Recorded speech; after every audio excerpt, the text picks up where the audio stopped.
Muchas gracias a Zona Franca Bogotá y le informamos a todos los participantes que se han inscrito para el recorrido por las zonas francas. Primero, prepárense para disfrutar de una experiencia fabulosa y ver todo lo que está sucediendo en Barranquilla. Para ustedes, los que están inscritos, tan pronto terminemos nuestra agenda del día de hoy, los buses los estarán esperando a la salida del hotel. Y ahí cada uno irá al recorrido que ha seleccionado. Vamos a continuar entonces con el siguiente foro. Invitamos a que nos acompañen al escenario a la doctora Beatriz Morales y al doctor Juan Andrés Duarte de Duarte Morales. Nos acompaña también en este grupo Antonio Sánchez de Talasonómica y también está con nosotros Carolina Herrera, directora Cámara Marítima y Portuaria de la ANDI, para llevar adelante la presentación del estudio efectuado por la Cámara Marítima y Portuaria sobre política portuaria, el cual se ha denominado Recomendaciones en materia de política portuaria, un análisis comparativo de Colombia con Latinoamérica. Muy buenos días para todos, bienvenidos. Gracias por acompañarnos en este congreso y adelante.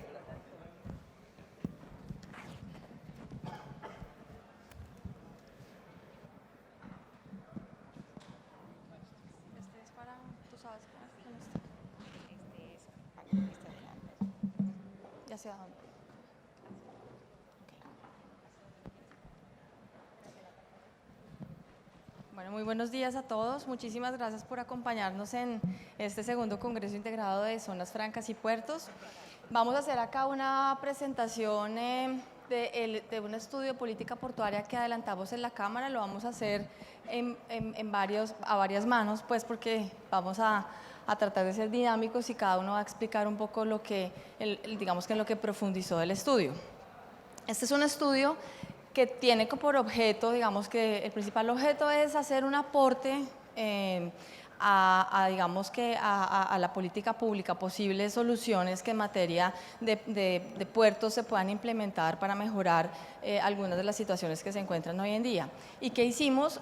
Hicimos un estudio comparado de Colombia en términos de su regulación portuaria y el modelo económico portuario con 6 países de la región. Se estudió Costa Rica, Perú, Chile, Ecuador, Panamá y México, y se determinaron cuáles podrían ser mejores prácticas que se podrían implementar en nuestro modelo. Entonces digamos que eso es, el objeto es básicamente tener unos referentes y poder hacer algunas recomendaciones en materia de cómo mejorar el modelo de política portuaria.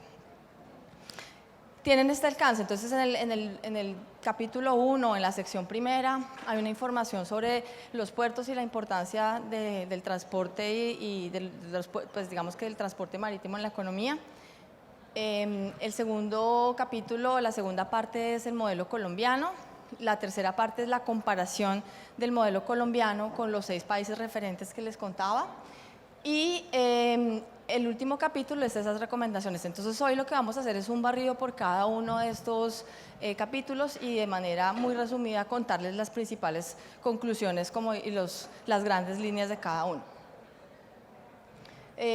Les cuento que este estudio, pues digamos que se realizó en la Cámara Marítima y Portuaria de la ANDI con todo el apoyo de las áreas transversales de la Vicepresidencia de Competitividad Ejecutiva de la ANDI, y nuestros 2 consultores son Talasonómica y Duarte y Morales, que nos acompañan hoy y nos van a ayudar a contarnos cómo fue todo este estudio. Entrando al primer capítulo, entonces le cedo acá el control a Antonio para que nos vaya contando. Gracias. Ok, bueno, buenos días.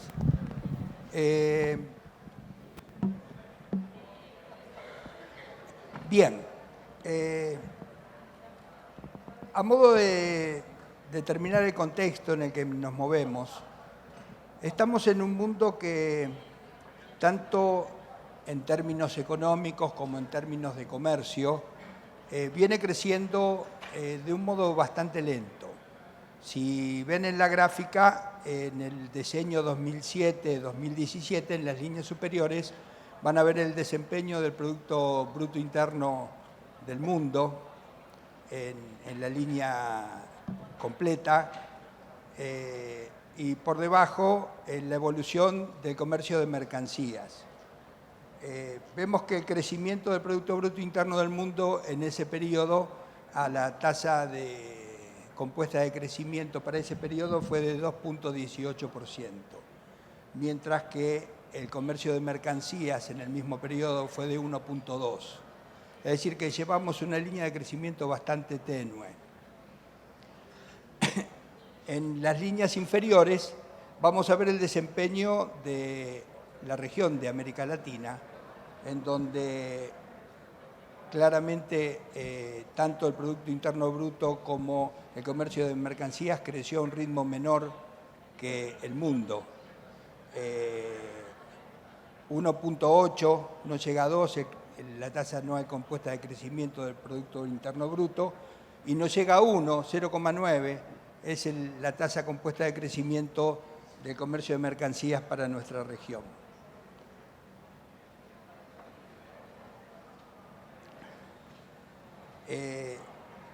Si vemos los pronósticos que hace el Fondo Monetario Internacional de crecimiento hasta el año 2020, vemos que en casi todo el mundo se mantiene esta tendencia a un crecimiento bastante lento, con muchas diferencias, depende del tipo de economías, ¿no es cierto? Vemos que el mundo va a crecer aproximadamente en torno al 3% anual. Claramente los países que más crecen son los emergentes de Asia y China, y los emergentes en desarrollo y Rusia son los que le siguen. América Latina sigue manteniendo una tasa de crecimiento promedio del 2% anual, con un cambio importante en la tendencia. Vemos que para los próximos años América Latina está presentando una tendencia de crecimiento sostenido, que en los años anteriores no se veía.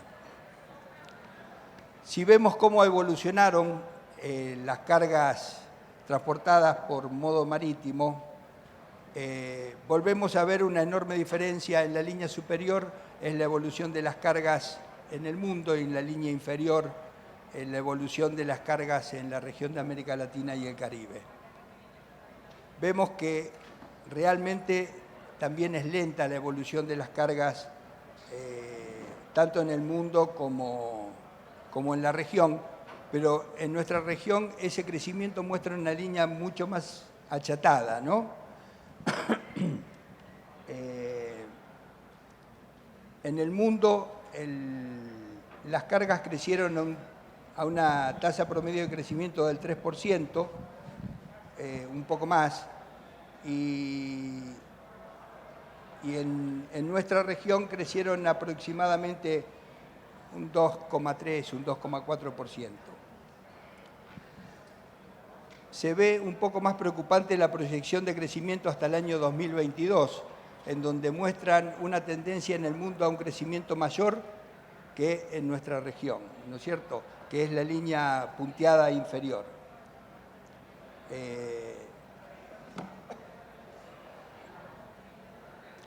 Si ponemos el foco en las cargas por contenedores, ahí vamos a ver que en América Latina las cargas por contenedores han crecido más sostenidamente que las cargas en general.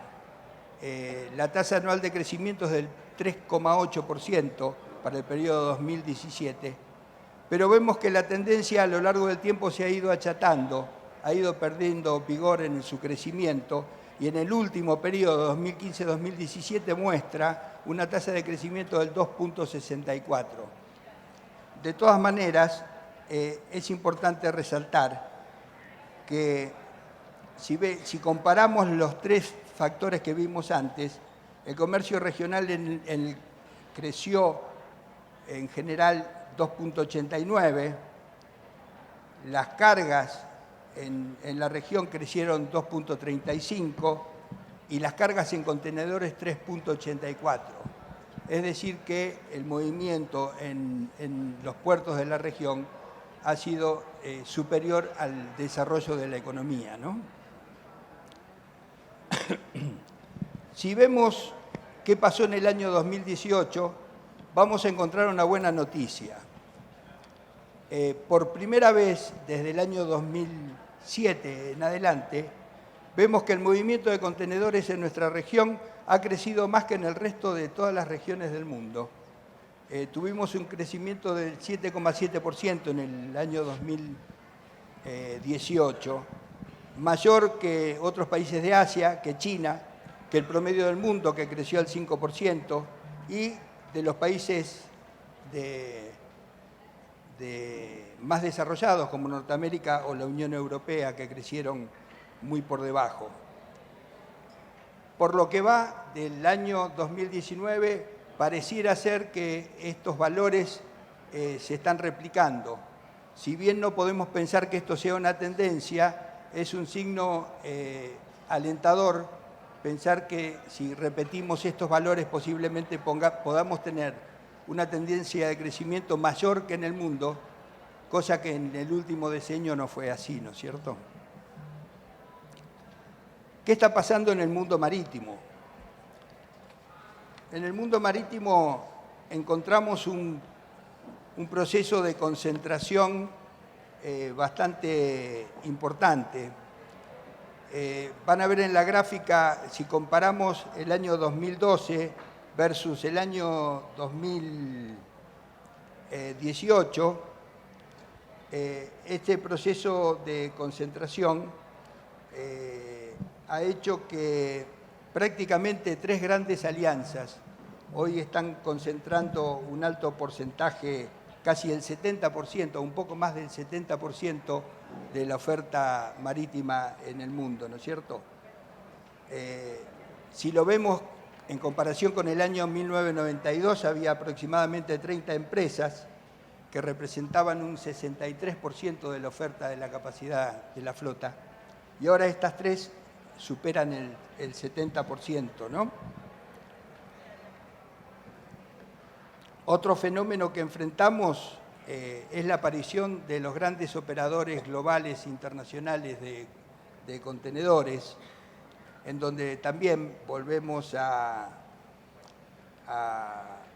ver en la gráfica una comparación entre el año 2010 y el año 2017. En el 2010 había 22 operadores globales en el mundo que representaban aproximadamente el 44% de la producción mundial del movimiento de contenedores. Y en el año 2017 vemos que hay 17 actores, un menor número de actores, y esto representa aproximadamente el 46% de la producción mundial de contenedores, ¿no? Este proceso de concentración también resulta bastante preocupante en los impactos que pueda tener en la región. En este gráfico podemos ver cómo ha ido evolucionando las distintas empresas operadoras globales de terminales de contenedores a lo largo del tiempo, cómo han ido cambiando de posición, en donde lo que queremos resaltar es que en el año 2018 la primera empresa operadora de origen europeo que aparece, que es APM Terminal, aparece en el número 6.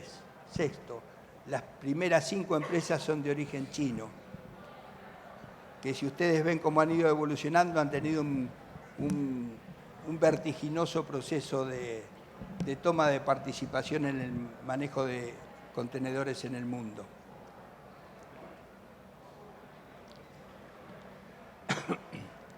Un tema muy importante que nosotros creímos importante fue analizar cómo estamos posicionados en la conectividad de las cargas marítimas.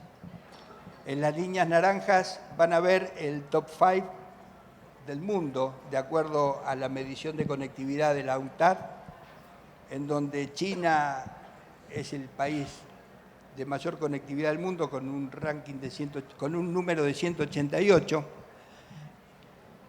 Y en las líneas azules aparecen nuestros países. Los que no aparecen ahí es que tienen calificaciones menores que 10. el resto de los países de América Latina. ¿Qué vemos acá? Vemos dos cosas. Por un lado, que nuestros países tienen un bajo nivel de conectividad, pero también vemos que en el caso de la región de Centroamérica y Caribe y el norte de Sudamérica, representan los países de mayor conectividad en la región. De hecho, Colombia es el segundo país en conectividad con respecto al resto de la región. No, Panamá y Colombia son los países mejor posicionados.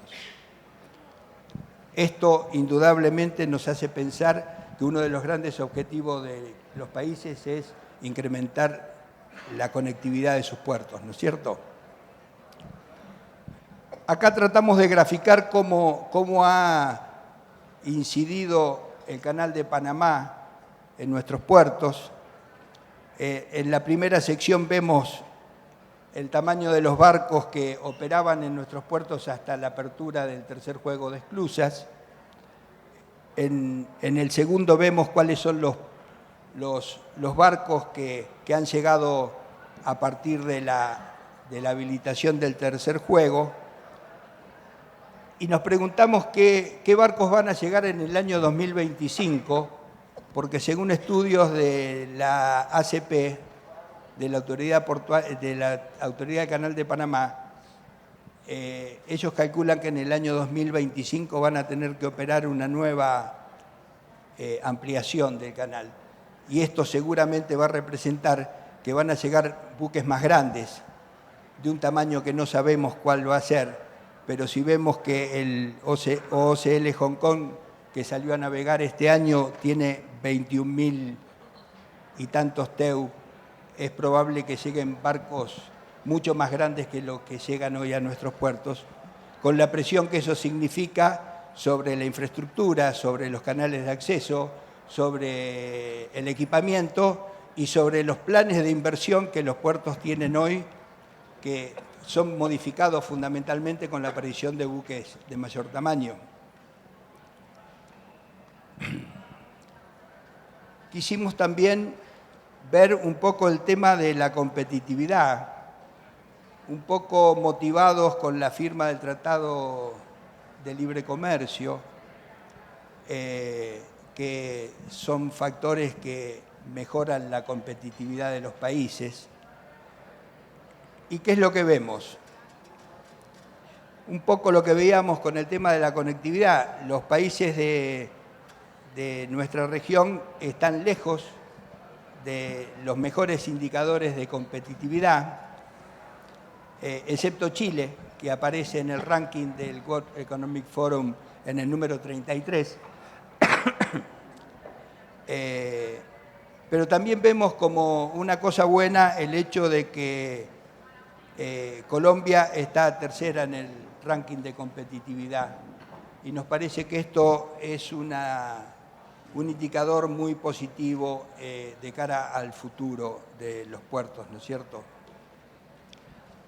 En esta ilustración tratamos de graficar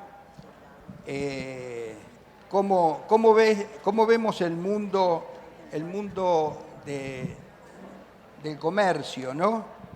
El tamaño de los círculos representa cuánto pesa cada una de esas economías en el comercio mundial y el volumen de las flechas representa cuánto pesa el nivel de transacción que hay entre cada una de esas economías. ¿Qué vemos acá? Cosas que sabemos, las grandes economías, la zona euro, Estados Unidos, el resto de Asia y China, que acaparan gran parte del comercio mundial. Pero vemos que Sudamérica, que si bien tiene una participación menor con respecto al volumen del comercio mundial, sí tiene un alto nivel de relación con todas las economías, lo cual nos deja ver una posibilidad de crecimiento potencial muy importante para las economías de nuestro subcontinente si seguimos haciendo las cosas bien.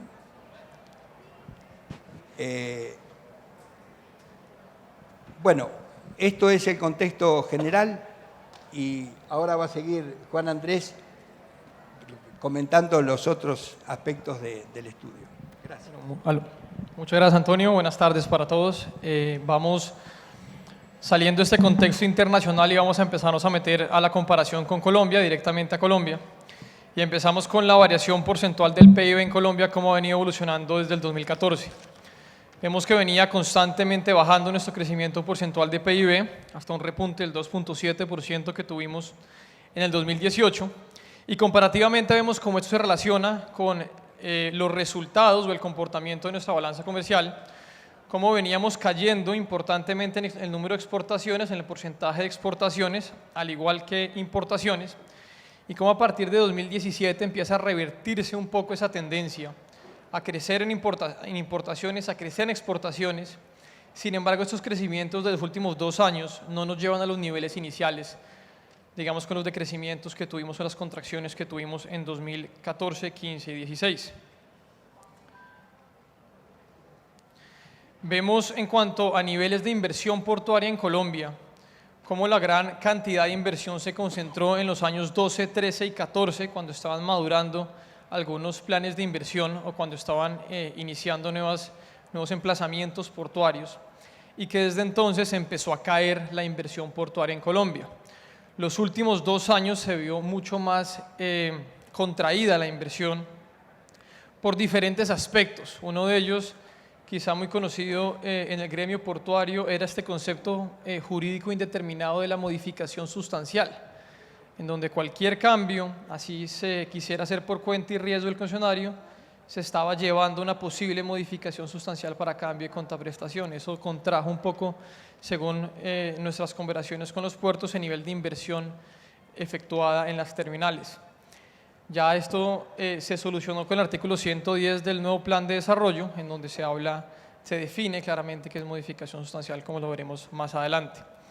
En la gráfica de la parte derecha de la pantalla vemos cómo está Colombia en el World Economic Forum en cuanto a eficiencia de puertos.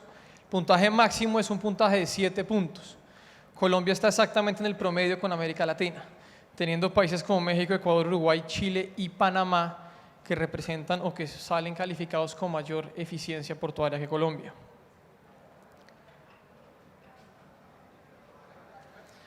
En este estudio principalmente lo que hicimos fue estudiar en materia de concesiones portuarias. El estudio se enfocó en las concesiones, 75 concesiones portuarias a cierre de 2018.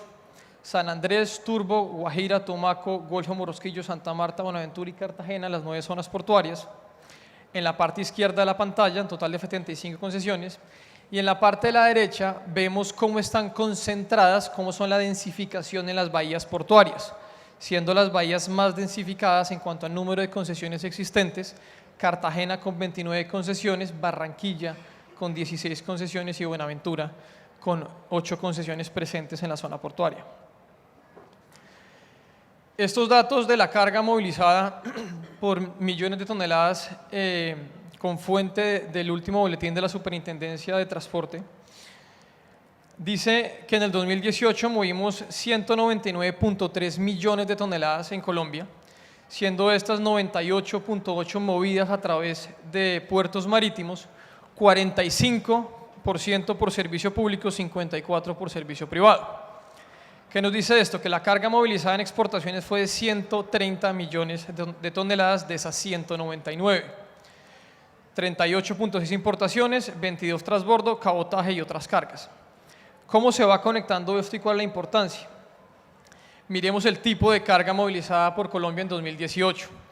85 millones de esas 199 son carbón a granel, 50 millones adicionales son granel líquido, carga de contenedores suman 40 millones de toneladas y vemos cómo se reparte esto en las diferentes zonas portuarias. 93% del total de carbón se movilizaron por Santa Marta y por Ciénaga, Puerto Bolívar, los demás, Puerto Drummond y los demás terminales privadas de movilización de carbón verticalmente integrada en sus cadenas productivas. Y las bahías de Cartagena y Buenaventura representaron el 92% de la movilización de carga en contenedores. La carga general es muy característica de Buenaventura, Barranquilla y Cartagena. El granel líquido se concentró en Golfo de Morrosquillo y Cartagena. y lo que fue granel sólido distinto a carbón se movilizó por Buenaventura y Barranquilla. Y miren la importancia de lo que nos dice esta gráfica. 95.6% del portafolio de exportaciones de Colombia son productos tradicionales. El 4.4% son productos no tradicionales que se mueven por más de 50 concesiones portuarias en Colombia.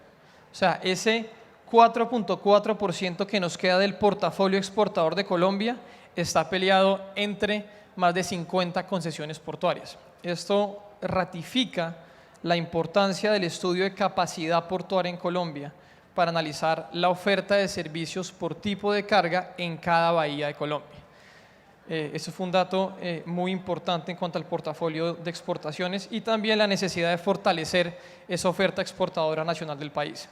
En cuanto a importaciones, aunque es diferente y el portafolio está más diversificado, fíjense que lo que es petróleo, algo de cereales y algo de lo que hablamos de químicos en otros, también es importado por terminales especializadas. Entonces, la importancia con estas cifras del estudio de capacidad por zona portuaria, por tipo de carga, para ver si hay sobreoferta de servicios. Estas cifras que fueron presentadas, estas cifras del estudio que presentó Bruce ayer, nos muestran cómo empiezan a vencerse las concesiones portuarias en Colombia, siendo una gran concentración en un periodo de 10 años, donde empiezan a vencerse las terminales y a revertir a la nación. Esto no está tan lejos, esto ya en un periodo de 14 años vamos a estar revirtiendo la gran cantidad de terminales que tiene el país. La importancia de que oportunamente el gobierno empiece a generar política pública para garantizar no solamente la reversión, sino la pronta continuidad y otorgamiento de las nuevas concesiones portuarias, para garantizar la continuidad y la competitividad del comercio exterior. Con lo que nos contaba Antonio, más o menos hacia 2025 el Canal de Panamá va a estar expandiendo su nivel de esclusas. Para cuando acaben de expandirlas y vengan barcos más grandes, Colombia va a estar en pleno momento donde están revirtiendo la mayor cantidad de concesiones y sin plan de inversión vigente. Entonces rápidamente vamos a tener que llevar a Colombia a mantener la eficiencia y nuestra posición estratégica para mantener el nivel de conectividad que veíamos anteriormente. Entonces con esto le doy paso a Beatriz para las metodologías de contraprestación. Gracias, Juan. Bueno, buenos días a todos. Parte del estudio era, o que pues nos correspondió, fue evaluar y mirar cómo había sido esa evolución que han tenido las metodologías de contraprestación en Colombia desde el año 91. Hemos tenido, como lo vemos acá, 4 COMPES y un decreto. El primer COMPES que estuvo vigente 2 años, que fue básicamente aplicado para las sociedades portuarias regionales cuando se privatizaron. Ahí lo que queremos resaltar, aunque ya pues no hay ninguna sociedad portuaria que hoy la tenga aplicando, había un elemento muy importante que era un incentivo a las nuevas inversiones y a la productividad de los puertos. Luego vino un COMPES que estuvo vigente desde el año 94. Hoy está vigente para un número importante de concesiones portuarias, es una contraprestación fija y no está afectado por el volumen de carga. Luego vino un decreto especial para las sociedades portuarias y se acogieron a ellos de Barranquilla, Santa Marta y Buenaventura, donde hay una contraprestación totalmente variable. Luego vino un COMPES especial para los puertos carboníferos en reacción a los precios bajos que estaba teniendo el carbón en ese momento. Entonces aquí hay una fórmula variable en función del precio y del volumen del carbón. Y el nuevo COMPES del año 2013, que es el COMPES pues, que hoy se encuentra vigente en términos de que aplica para las nuevas concesiones y para las concesiones que estén pidiendo modificación sustancial. Como lo decíamos, el término modificación sustancial ya fue definido hoy en la Ley del Plan Nacional de Desarrollo en el artículo 110 y básicamente lo que dice es que una modificación sustancial aquella que tiene que ver si se modifica el área, el plazo y también la ubicación pues, correspondiente a los linderos. Vamos a ver en detalle. ¿Cuál es? Vamos a ver en detalle en qué consiste la fórmula de contraprestación vigente. Es una fórmula que en términos generales podemos catalogarla bastante compleja si nos comparamos con el resto de los países, como lo vamos a ver ahora más adelante. Tiene un componente variable y un componente fijo afectado por un factor alfa, que es un factor de ajuste en función de una recuperación de la inversión para aquellos puertos que requieran más plazo, que vayan a hacer inversiones adicionales y requieran más plazo.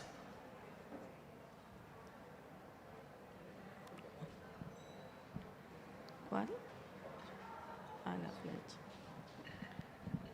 Bueno, en términos del componente fijo, como vemos ahí, y aquí me va a permitir ir de alguna manera despacio, el componente fijo está afectado por una tasa máxima predial multiplicado por un valor de referencia y eso a su vez multiplicado por el área terrestre concesionada más el 10% del área acuática y a eso se le suma una tasa de infraestructura que es una tasa TES fija del plazo del proyecto portuario más el 2% y eso a su vez multiplicado por un avalúo de infraestructura. Como ven, o sea, cada una de estas variables en sí ya, muchas de ellas son bastante complejas. Y hay un componente variable que es básicamente el volumen que está moviendo el puerto multiplicado por un valor, por el tipo de carga que está definido en ese COMPES. ¿Cómo se ha esas contraprestaciones que hoy, como vimos, muchas están vigentes desde el año 93. Hoy Colombia, pues o la nación recibe un valor al año 2018 de 60 millones de dólares por concepto de contraprestación. Aquí vemos cómo participa cada una de las zonas portuarias en ese monto, el 37% Buenaventura, el 25% Santa Marta y Ciénaga, y de ahí en adelante el resto de las zonas portuarias. ¿Cómo se invierte esa contraprestación? Que es algo muy importante para la industria portuaria. Está definido legalmente en dónde se debe invertir. Hoy la contraprestación, el 80% lo recibe la nación a través del INVIAS y el 20% los municipios o distritos portuarios. ¿Cómo se invierte? Se invierte en dragado, en obras de protección costera, en estudios y diseños y en construcción de vías. Vemos que estos son datos del año 2015 a 2018 proporcionados por el INVIAS. Vemos que se han invertido 344 mil millones de pesos, eso es más o menos el 40% de lo que hemos recibido por contraprestación. No sabemos el resto de los recursos en que se ha invertido y mucho menos sabemos los municipios y los distritos, ese 20% que reciben, en qué lo invierten. Sin embargo, pues vemos que algo se ha logrado en términos de inversión para las zonas portuarias, principalmente el dragado, el 81%, en protección de áreas el 11%, en estudios y diseños el 5%, etcétera, etcétera. Entonces ahora vamos a ver un poco tema de institucionalidad y tarifas de marco regulatorio. Vemos que sistemas portuarios descentralizados existen en Chile, Ecuador, México y Costa Rica y portuarios centralizados existen en Colombia y Panamá con sus respectivas eficiencias. En cuanto a regularización de tarifas, algo muy abierto, algo muy, digamos, conversado de liberalización de tarifas, solo lo encontramos en el modelo portuario chileno. Vemos que las tarifas establecidas por contrato, directamente reguladas y establecidas por contrato, están en los modelos de Costa Rica, Ecuador y Panamá. Vemos que en Colombia hay tarifas reguladas y mixtas, por eso el asterisco, eso depende de las consideraciones de gobierno para cada competencia, y que en cuanto a tarifas mixtas encontramos modelos existentes en Perú y México. Sobre el término de las concesiones vemos que la región se comporta de manera similar. En Colombia la ley dice que tiene un periodo inicial de 20 años, que puede ser renovado por otros 20 años y máximo 30 años en esa nueva renovación. Encontramos que el modelo de Chile permite una concesión a 20 años, sin embargo, por inversiones adicionales de los concesionarios pueden dar extensiones de 5 o 10 años adicionales. Tenemos un modelo como Costa Rica que permite solo hasta 33 años sin renovaciones, pero tenemos que tener en cuenta que la ley de Costa Rica es una regulación de 1960, ya es demasiado antigua. En Ecuador, con la nueva regulación, se fueron hasta 50 años directo en periodo inicial, lo cual permitió muchas de los nuevos emplazamientos y nueva competitividad en cuanto al país ecuatoriano. En Panamá tenemos básicamente igual de Colombia, 20 renovable a 20, Perú tenemos plazo no mayor a 30 años y México también 20 años renovados a 20 años, un comportamiento bastante estándar en cuanto a los términos. Acá es muy importante y es una gran diferencia que tenemos con respecto a los otros modelos portuarios que se llaman estándares mínimos de desempeño. En Colombia la regulación, el marco regulatorio colombiano no exige estándares mínimos de desempeño para las concesiones portuarias. Encontramos una concesión portuaria que es Sociedad Portuaria Regional de Buenaventura, que en un otro sí tiene unos estándares de desempeño definidos, pero como condición general no es exigible al modelo portuario colombiano. ¿Por qué es importante esto? Unos estándares mínimos de desempeño le ayuda a los concesionarios a tener unos criterios claros por los cuales van a ser supervisados, le ayuda a la autoridad a complementar sus criterios objetivos por el cual tiene que supervisar al concesionario y le ayuda a los usuarios del comercio exterior a tener unas garantías mínimas y unas reglas de juegos claras para todos en cuanto a cuáles son los estándares mínimos de desempeño. Encontramos que en cuanto a estándares, en la región tenemos velocidades mínimas de transferencia establecidas, tiempo máximo de espera en los buques, tiempos máximos de carga y descargue. Tenemos unos modelos como el mexicano que hace anualmente cada API, le exige a cada operador hacer una evaluación y cumplir los estándares definidos. Y tenemos también casos como el panameño que exige un número de movimientos hora por grúa. En cuanto a incentivos a la inversión, nuestro marco portuario tampoco incluye incentivos a la inversión en el modelo portuario, como tal en nuestro marco regulatorio, en nuestro modelo de concesiones. Vemos como en otros casos, en otros países, tenemos el caso chileno, que a mayores inversiones te extienden el plazo. Tenemos el caso panameño, donde la Autoridad Marítima de Panamá permanentemente está analizando los riesgos del mercado y ante una identificación de que algo puede afectar el modelo portuario, la competitividad panameña, ellos incentivan la creación de más infraestructura. El contrato peruano no establece incentivos como tal a la productividad, pero sí garantiza una demanda mínima, similar a lo que pasa en nuestro modelo carretero, allá se garantiza una demanda mínima.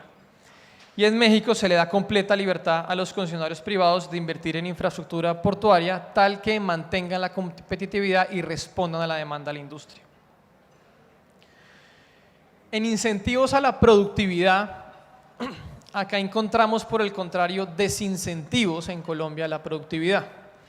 Cuando hablamos, por ejemplo, que se habla tanto del transbordo, encontramos que en Colombia, cuando se quieren consolidar hubs de transbordo como lo es Cartagena y Buenaventura, la tasa que cobra el gobierno es indistinta para exportaciones, importaciones o transbordo.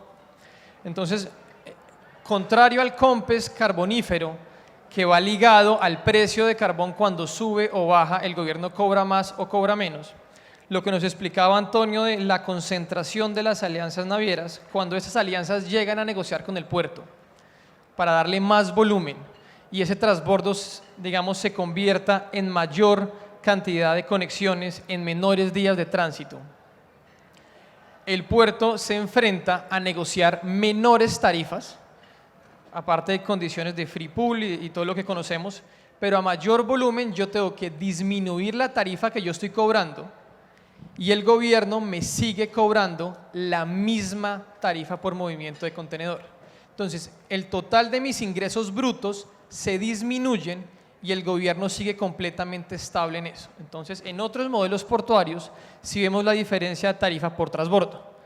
Y cuando se aumenta el volumen, el gobierno baja un poquito la tarifa. Entonces, en Colombia, aparte que yo tengo que competir por ese 4.4% de mi portafolio exportador entre más de 50 concesiones, cuando yo me quiero convertir en hub de transbordo para poder ofrecer mayor destinos de conexión, menores días de tránsito, tengo que negociar con las navieras menor tarifa para asegurar ese transbordo, para firmar el transbordo, pero el gobierno se queda con el government take completamente regular.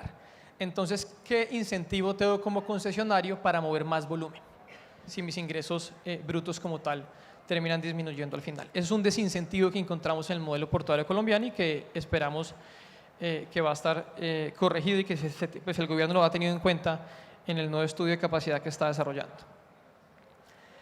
Incentivos a la industria portuaria adicionales. Tampoco encontramos incentivos adicionales en nuestro marco regulatorio.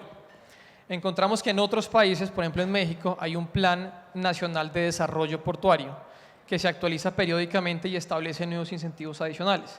Tenemos un reglamento en Ecuador que reconoce las modalidades de delegación de servicios y en Costa Rica, por ejemplo, el concesionario puede prestar servicios complementarios y fijar sus tarifas. Entonces encontramos que en el continente hay otro tipo de incentivos a la industria portuaria que no existe de nuestro marco regulatorio, pues que ya viene desde 1991. Para finalizar, este cuadro es muy importante y vamos a hacerlo, digamos, un poco despacio porque contiene mucha información. Y realmente las diferencias se concentran en las últimas 3 columnas de la parte derecha. Vemos que lo que es componente fijo, componente variable, componente adicional, pago, indexación, es más o menos similar en los diferentes modelos portuarios. La mayoría tiene componentes fijos, la mayoría tiene componentes variables, componente adicional la mayoría no los tiene, el pago es anual, se indexa con el índice de precios al consumidor, pero cuando llegamos a otros factores, vemos que Colombia es el único modelo portuario en donde le incluimos la TIR, el WAC y un alfa. Entonces, como decía Beatriz anteriormente, la fórmula de liquidación de contraprestación de Colombia es la más compleja de toda la región. Aparte que sus variables son dinámicas permanentemente, es muy complejo hacer la liquidación de esas contraprestaciones y somos el único país que le metemos factores adicionales a esa fórmula para tener en cuenta como el TIR, el WAC y el alfa. También somos el único país que tenemos una metodología de contraprestación por cada tipo de carga y somos un país que no tenemos incentivos dentro de esa fórmula de contraprestación. Ahí vemos Colombia, Chile, Costa Rica y Panamá y vemos el mismo comportamiento en Ecuador, Perú y México. No existen metodologías por tipo de carga, no existen factores adicionales y no tienen, digamos, mayores complejidades. Con esto le damos el paso a Caro.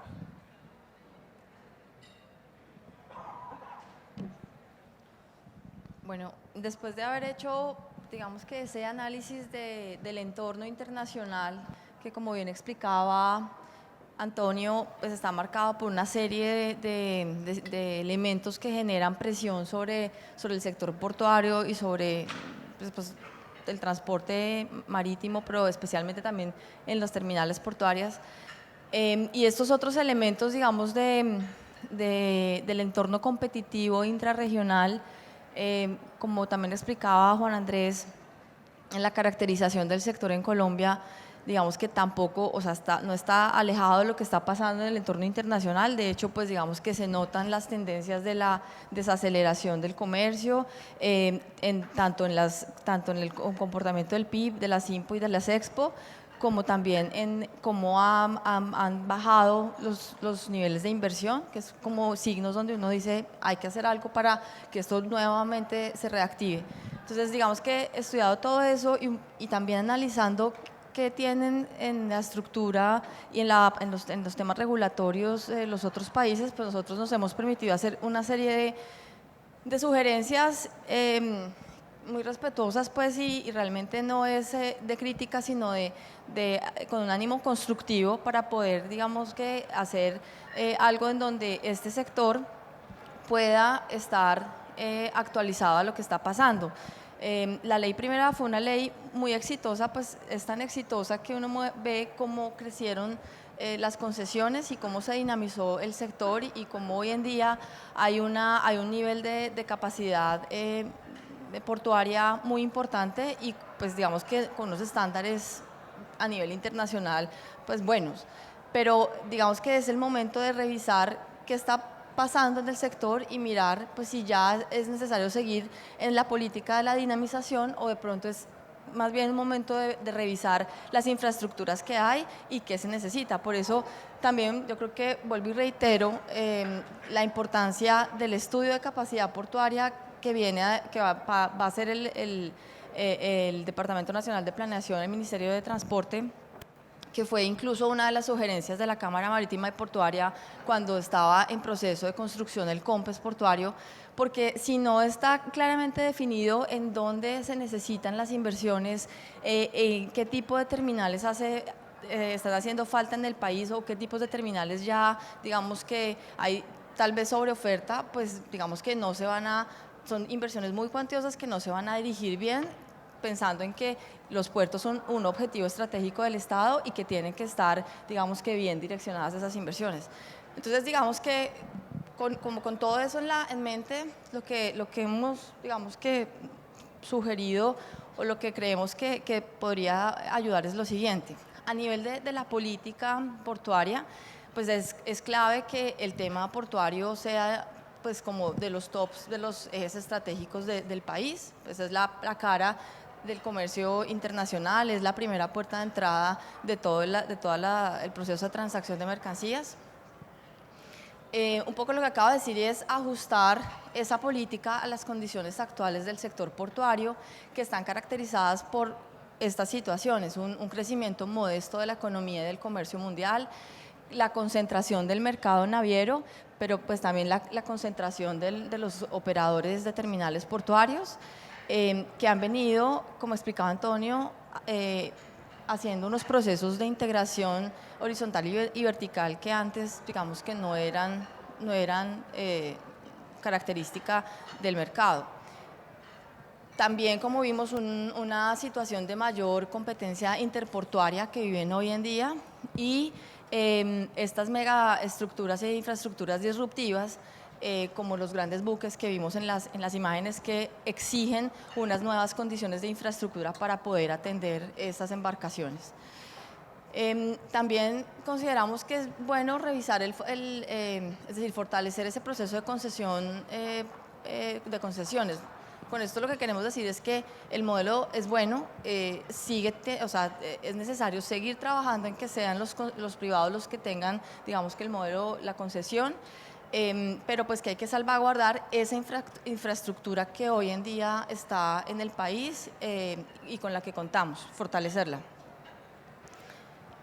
Adicionalmente, también pues como se vio, Colombia tiene unas ventajas a nivel latinoamericano en temas de conectividad y en temas de infraestructura en los rankings, entonces estas sugerencias, digamos que deben tender a afianzar esa ventaja de Colombia y su ventaja competitiva en términos de conectividad, que fortalezca condiciones de competencia de los terminales de servicio público, que son pues los que están recibiendo la carga de todas las importaciones y exportaciones digamos que del comercio de la carga doméstica, y que se trabaje, esto incluso está proyectado en algunos documentos COMPES y en el Plan Nacional de Desarrollo, unos planes maestros, plan maestro portuario, pero en donde se revisen las características de cada zona portuaria, porque cada zona portuaria no es igual, tienen características distintas, se manejan productos distintos,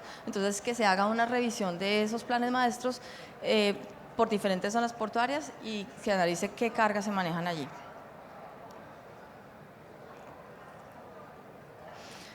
En la parte de la revisión del modelo económico, entonces como estuvimos viendo, el modelo económico de la contraprestación en Colombia es un modelo, el vigente es un modelo complejo, difícil, más que el del resto de los países de América Latina que se analizaron, que no incluyen incentivos. Entonces, en este sentido, pues lo más importante es empezar a incluir incentivos para la productividad, para que los terminales portuarios, a la medida que manejen más volumen, digamos que tengan una mayor rentabilidad, y digamos que eso se vea en el negocio, que pues la eficiencia tiene que notarse, tiene que generar una ganancia para el puerto, que se incentiven las inversiones adicionales en las concesiones existentes, tiene que poderse flexibilizar la necesidad de hacer inversiones, pues como vimos, este mercado es muy dinámico y cada vez va exigiendo nuevos retos. Entonces, ajustarse a esos retos tiene que ser con esa velocidad de los cambios,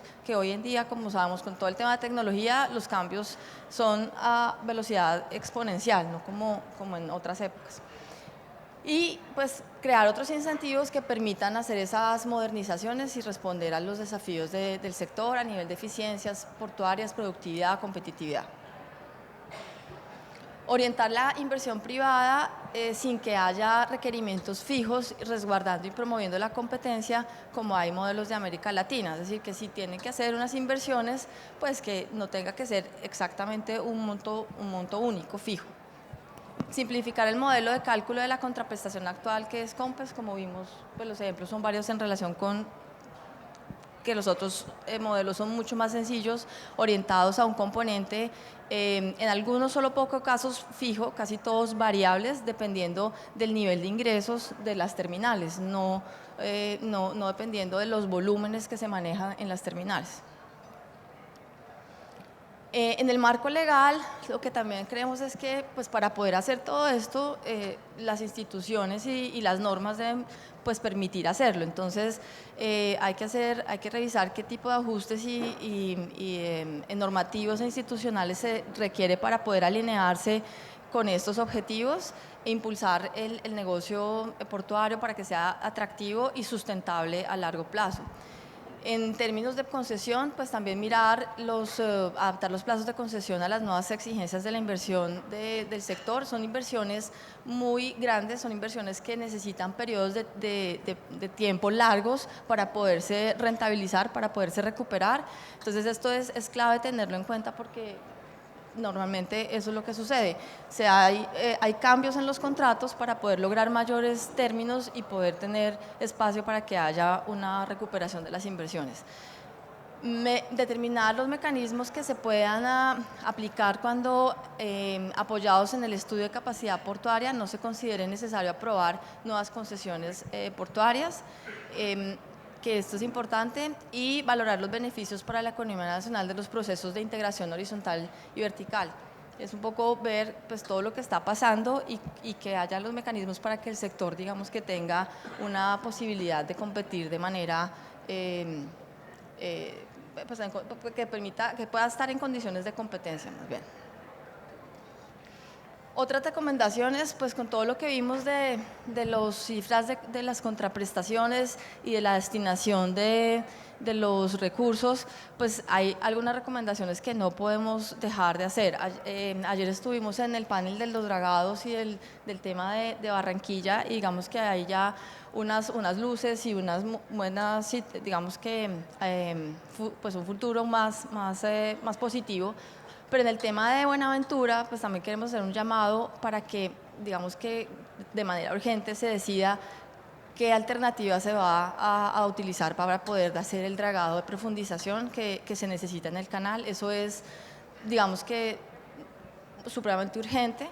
Los terminales de Buenaventura, digamos que están muy preocupados por la competencia que tienen en Ecuador con las cargas, y pues como ya vimos, los buques hoy en día pues son de un tamaño tal que se necesita esa profundidad para que puedan llegar.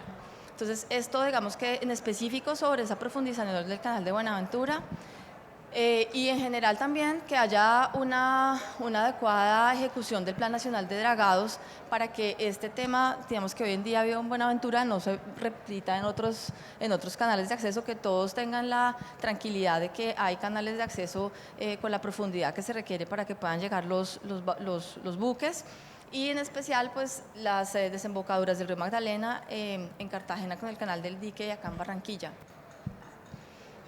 Finalmente, pues creemos que es importante, volvemos a hacer el llamado pues, al tema del estudio de capacidad portuaria, evaluar esa capacidad portuaria y esa oferta portuaria para priorizar en dónde se deben hacer esas inversiones y qué si se requieren eventualmente nuevas concesiones, pues qué inversiones se requieren en las posibles futuras y en las inversiones portuarias existentes.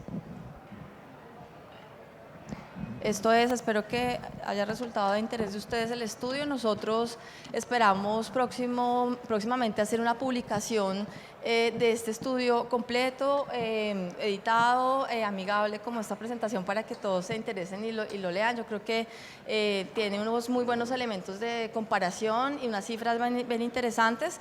Les estaremos contando y les mandaremos a todos, especialmente pues digamos que el Ministerio de Transporte que ha estado tan interesado, a la ANI, que son digamos que fundamentales en estos procesos de concesiones. Sobre todo creo que un poco el llamado es, el estudio es para ustedes, para que lo usen, para que identifiquen oportunidades de mejora. Nosotros tenemos unas recomendaciones, pero muy posiblemente leerán ya el documento y encuentran ustedes otras cosas más. Luego el llamado es que pues para aportes, este estudio es para aportes del COMPES portuario en lo que pueda usarse de temas de política pública. Pues no es más, muchísimas gracias por acompañarnos y que terminen de pasar bien en el Congreso.